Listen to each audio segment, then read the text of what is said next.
Καλησπέρα, my Greek diary. Τι κάνεις? Είμαι μια χαρά. Εσείς, τι κάνετε? Σήμερα, I want to learn the verb to work.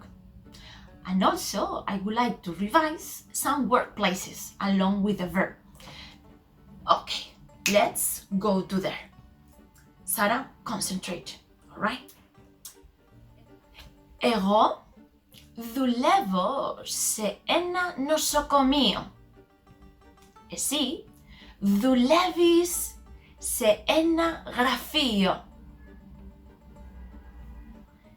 Αυτός δουλεύει σε ένα εστιατόριο.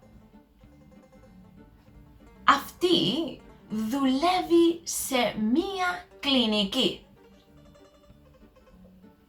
Εμείς δουλεύουμε σε ένα σχολείο. Εσείς δουλεύετε σε μία τράπεζα.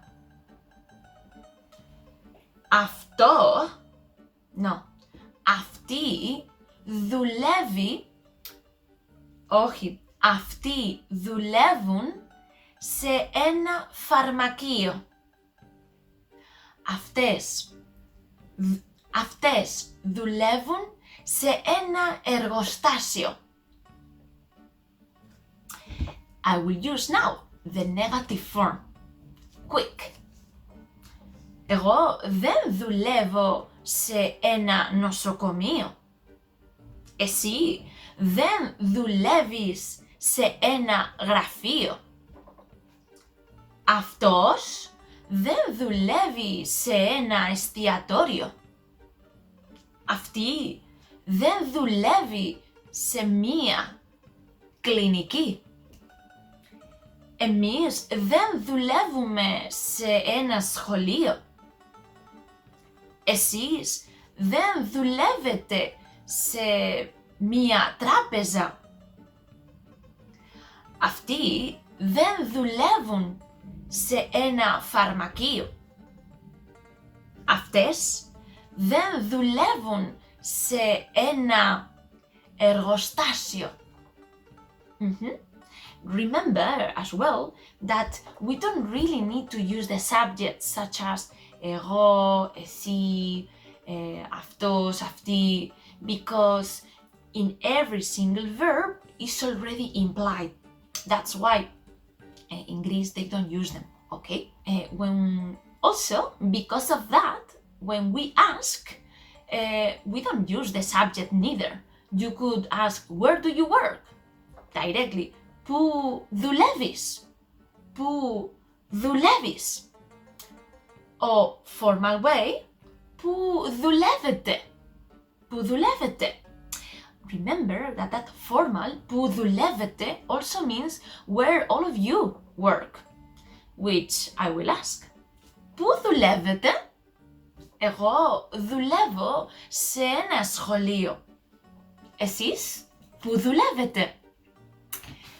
Please, I ask you to write down the comments and explain where you work. In this way, we can all learn more job places or workplaces, okay?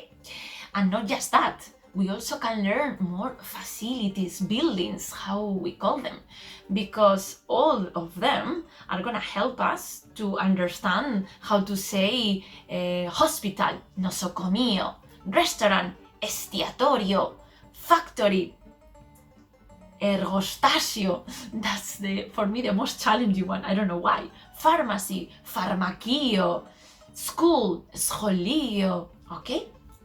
Be attentive of the different articles.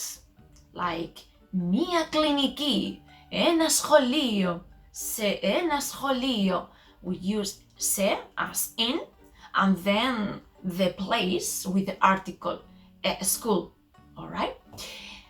Okay, a lot of to study here. Okay, this is building up, and we are getting there. At least that's the way I feel, and I am not giving it up. So that's a good sign, Sarah. Keep working. Γεια.